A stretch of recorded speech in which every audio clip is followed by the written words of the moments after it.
안녕하세요, 토리잘입니다. 이번 시간에 준비한 이야기는 포스코입니다. 포스코에 관심 많으신 분들께서 도움이 많이 되셨으면 좋겠습니다. 그럼 지금 바로 가시죠! 포스코 연매출 57조 7,928억원, 영업이익 2조 4,030억원, 당기순이익은 1조 7,882억원, 시가총액 33조 수준, 코스피 시총 10위권대, 세계 최대 규모의 포항제철소를 보유하고 있는 대한민국의 대표 철강회사입니다. 이번 시간에는 철강 산업에 대한 구조적인 이해와 최근 이어지고 있는 철강제 상승의 이유와 포스코의 미래 전망에 대해서 한번 이야기해보도록 하겠습니다. 우선 간단하게 포스코의 주력 사업부터 알아야겠죠? 포스코의 사업 부문은 철강, 무역, 건설, 기타 부문으로 크게 4가지로 구성되어 있습니다. 매출 비중으로 따진다면 철강 50%, 무역 33%, 건설 11%, 기타 5%의 비중을 차지하고 있는데요. 이번 시간에는 이 매출의 50%를 담당하고 있는 철강 부분을 좀 더 자세히 파보도록 하겠습니다. 그래서 최근 5개년 실적 먼저 살펴보면 2016년 매출 53조, 영업이익은 약 2조 8천억원, 당기순이익은 1조 수준에서 그 이후로는 코로나가 퍼진 2020년 매출 57조, 영업이익은 2조 4천억원 수준으로 4년 전 수준으로 실적이 가라앉았죠. 하지만 최근에 철강제 가격 상승과 더불어서 미국발 인플레이션 우려로 인해 가치주가 상승하면서 포스코에 대한 기대감 역시 거시는 분들이 많이 생겨나고 있습니다. 그래서 주가 역시 포스코가 실적 상승 흐름을 보여주었던 정점을 찍었던 2018년 수준까지도 올라오고요. 하지만 우리가 한번 생각해 봐야 할 것이 있습니다. 포스코는 가치주일 뿐 결론적으로 봤을 때는 성장주가 아닙니다. 단순히 철강 수요의 증가나 인플레이션이라는 특징만으로는 장기간 보유하긴 어렵다는 특징이 있습니다. 만약 성장주처럼 사놓고 묻어두기에는 포스코는 어디까지나 가치주이기 때문에 적절한 시점에서 매도를 하는 것 역시 상당히 중요합니다. 그래서 현재 가치주의 시기가 왔지만 앞으로 포스코의 미래를 전망하는 것 역시 중요한 과제이죠. 그래서 미래를 완벽히 예측할 수는 없지만 그래도 예상을 해보기 위해서는 우리는 최근 과거부터 이루어져 왔던 철강 산업의 흐름을 이해하고 우리는 앞으로의 미래를 전망해야 합니다. 우선 포스코의 과거를 알기 위해서 철강 산업의 시스템을 이해하고 가볼게요. 당연한 이야기겠지만 철강은 규모의 경제가 강하게 작동하는 산업이기 때문에 투자와 규모 그리고 시장 재배력을 중요시합니다. 그래서 세계적인 철강 기업 아르셀로미탈, 중국의 바오 같은 기업들이 세계적인 기업으로 거듭날 수 있었던 이유는 바로 저마다 공격적인 M&A를 통해서 기업의 덩치를 키워왔기 때문이죠. 그런데 여기서 2010년대 이 규모의 경제를 넘어서서 철강업의 생태계를 교란시키는 일이 벌어집니다. 바로 중국이 우리가 겪은 디스플레이, 태양광에서 겪은 것처럼 철강에도 대륙의 굴기를 보여주는데요. 중국은 철강 산업의 주도권을 잡기 위해서 국가 주도로 철강 기업의 합병을 유도합니다. 중국 철강 기업 바오그룹과 자국 내 중견 철강 기업인 타이건과 합병을 시키죠. 세계 철강협회 통계로 타이건의 조각량이 약 1086만 톤, 바오의 생산량이 9,500만 톤으로 이 두 기업의 합병으로 1억 톤이 넘는 거대 철강 그룹이 탄생하게 됩니다. 그래서 기존의 세계 1위 철강 기업의 자리를 영위하던 아르셀로미탈이 바오 그룹에게 1위 자리를 내어주죠. 이뿐만 아니라 중국은 철강 산업을 장려하며 중소형 제철소들의 건립 역시 장려를 합니다. 그 결과 우후죽순으로 중소형 제철소들이 난립을 하게 된 상황이 발생하게 되고 중소형 제철소들의 난립은 철강의 공급 과잉으로 이어지죠.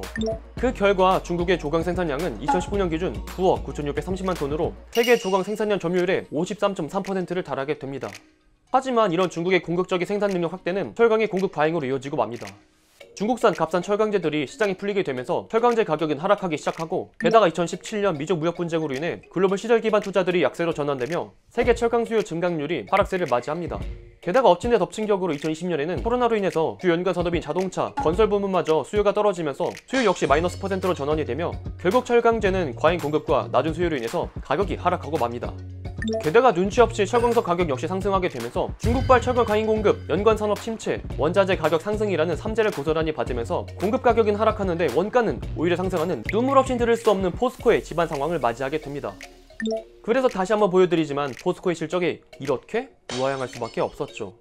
하지만 철강의 경우에는 앞서 말씀드린 중국의 과잉 공급 및 원자재 가격 등 대외적인 변수에 영향을 많이 받는 산업입니다. 즉 조금의 환경만 변화가 발생한다면 실적 역시 바로 반전될 수 있는 특징이 있습니다. 그런데 여기서 최근 올해부터 글로벌 철강 수요가 급증하기 시작하면서 공급, 수요, 원가 3가지 측면에서 악재를 겪던 포스코가 올해부터는 실적 개선이 예상되고 있습니다. 현재 포스코의 실적 개선 앞장서고 있는 것은 바로 중국의 철강 기업들의 감축인데요. 최근 중국이 탄소 배출량 감축을 명목으로 중국 철강업계들의 감산을 명령했습니다. 특히 중국 환경부는 중국 내 최대 철강 생산지인 탕산시의 철강사들에게 추가적인 규제를 지시했는데요. 이에 따라서 중국에선 연간 2,800만 톤의 철강 생산이 줄어들고 중국의 철강석 수요도 줄어들 예정이라고 합니다. 그런데 이렇게 중국의 철강 생산을 줄이고 탄소 배출량을 감산하는 이유가 바로 아이러니하게도 2022년 2월에 열릴 베이징 동계올림픽 때문이라고 합니다. 올림픽을 앞두고 전 세계적으로 중국에 대한 관심이 쏠리게 되면서 중국의 입장에서는 탄소 배출, 미세먼지, 환경 오염에 대한 모든 것들을 확실히 정리할 상황에 맞닥뜨립니다. 그런데 혹시나 에이 겨우 공장 몇 개 안 돌린다고 환경 오염이 정리가 되겠어? 라고 생각하시는 분들이 계실까봐 제가 사진 하나 보여드리면, 자, 보여드리는 사진을 보시면 자, 우리 시진핑의 한마디에 베이징 하늘색이 싹 바뀌어버렸거든요. 하다못해 주석 한마디에 나라의 하늘색이 변화가 됐는데, 전 세계인의 잔치인 올림픽이라면 이 같은 중국 내 공장들의 감산 및 소극적인 활동이 예상이 되어집니다. 자, 그렇다면 적어도 올림픽이 열린 2022년까지는 이 같은 과잉 공급을 담당하던 중국 내 철강 기업들이 한타임 쉬어가면서 올림픽 덕분에 포스코에게도 시간을 벌 수 있는 기회가 생긴 것이죠. 자, 그런데 이런 올림픽은 단순히 이런 철강 기업들을 감산해서 끝나지 않는데요. 올림픽을 개최하려면 시설들이 많이 필요하겠죠? 중국에서 올림픽의 시설 기반 투자를 위한 철강제 수요가 증가하면서 철광석 가격이 상승하는 놀라운 효과를 보여주기 시작합니다. 철강제 수요가 급증하면서 그를 만들기 위한 원자재인 철광석 역시 가격이 상승하면서 2020년 초까지만 하더라도 $100 수준을 유지하던 철광석 가격이 한때 $260까지 치솟습니다. 물론 지금은 중국의 철강 회사들이 감산하면서 조정을 받았지만 지금은 그래도 약 $200 선으로 약 2배 수준으로 뛰어오른 것이죠. 이런 원자재의 가격 상승이 과거에는 큰 부담으로 다가왔겠지만 지금 중국이 감산을 하기 시작하면서 오히려 철광석 가격은 올랐지만 철강의 공급은 줄어들면서 철강제의 가격을 상승하는 효과를 가져오게 됩니다. 그래서 철광석의 가격, 원가는 하락을 하고 있지만 오히려 철강제의 가격, 제품의 가격은 상승하는 기적 효과를 창출하게 되죠. 그래서 포스코는 올해 1월 톤당 8만원, 2월 10만원, 3월 5만원을 올리고 경쟁사인 현대제철도 4월 톤당 5만원을 인상하는 등 가격을 상승한 호재까지 엿보일 수 있게 된 것입니다. 그래서 포스코는 올해 1분기에만 영업이익 1조 5,524억 원으로 전년 동기 대비 122.1%가 증가한 실적을 보여주었습니다. 작년 영업이익의 절반 이상을 이미 1분기에 벌어들이는 것에 성공을 하죠. 그래서 주가 역시 지금 다시 보여드리지만 2018년 3년 전 고점 수준을 회복하면서 포스코에 대한 기대감을 역시 여실히 가져가고 있습니다. 이렇게 중국을 포함해서 전 세계적인 철강 가격 강세가 지속되고 있는 가운데서 코로나의 종식이 다가오기 시작하면서 본격적으로 시작된 미국과 유럽의 기반 시설 투자 확대로 타이트한 철강 수급 상황이 지속되고 있습니다. 전 세계적으로 타이트한 철강 수급이 유지되는 가운데 중국의 철강 생산 감축 효과가 단기간에 끝나지 않고 적어도 2022년까지는 지속될 것으로 전망이 되면서 2021년 올해 포스코는 연간 수익성 개선으로 작용될 전망입니다. 즉, 지금의 상황을 정리하면 기존까지 지속되었던 과잉 공급을 불러일으켰던 중국의 올림픽까지로의 일부 후퇴, 코로나로 막혀 있었던 세계적인 철강 수요가 폭발하면서 지금 철강 산업들은 때 아닌 슈퍼사이클을 맞이하고 있다는 것입니다. 하지만 우리가 기억해야 할 것은 철강은 어디까지나 가치 산업일 뿐 성장 산업이 아닙니다. 글로벌 사이클을 많이 타는 산업 환경과 더불어 중국의 철강 감산이 끝나고 세계적인 기반 설비 투자가 침체기에 접어들면 과잉 공급과 원가 상승이라는 악순환을 다시 겪을 수 있는 것이죠. 그렇다면 포스코는 이 같은 상황을 어떻게 해결해야 할까요? 가장 핵심은 다시 맞붙을 중국과의 가격 경쟁에서 우위를 점하기 위한 전략을 세워야 합니다. 그래서 이를 위해서 철강 공정에 스마트 팩토리를 도입해 보다 효율적인 생산을 통한 원가 절감을 이루어야 하는데요. 포스코는 AI를 도입한 도금 공정과 빅데이터를 활용한 스마트코를 운영하고 있습니다. 현재 포스코는 용융 아연 도금 공정에 AI를 도입, 수동으로 주업할 때 최대 7g에 이르렀던 제곱미터당 도금량 편차를 0.5g까지 감소를 시켰습니다.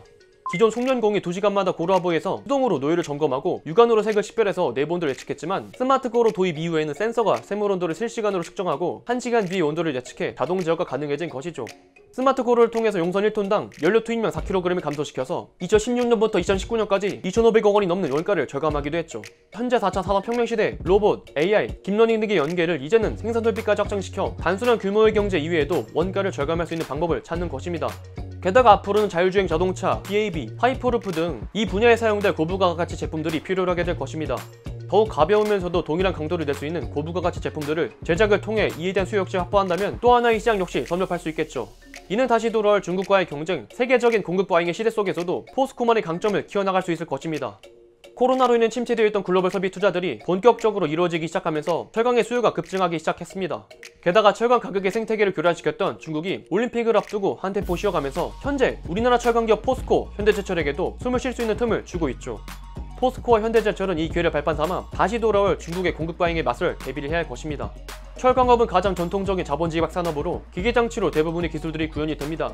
이에 따라서 최신 설비를 얼마나 많이 갖췄느냐에 따라서 생산성을 결정하는 핵심 요소이죠. 스마트 팩토리 사업 추진과 고부가 가치 철강 산업을 중심으로 우리나라 대표 철강 기업 포스코가 앞으로 이 흐름을 그대로 타고 이어가 앞으로 훨훨 나기를 바라겠습니다. 오늘의 영상은 여기까지입니다. 영상의 내용이 좋았다면 구독과 좋아요 한 번씩 부탁드리도록 하겠습니다. 알림 설정까지 하신다면 유튜브 토리잘에 영상이 올라오는 대로 바로 시청하실 수 있습니다. 그리고 전 여러분들의 모든 댓글을 달고 있습니다. 원하시는 기업과 산업 말씀해 주시면 매주 두 편씩 분석해서 올려드리고 있습니다. 그럼 저는 또 다음에 좋은 영상으로 찾아뵙도록 하겠습니다. 존경하는 구독자 여러분, 그럼 다음 시간에 또 만나요. 안녕!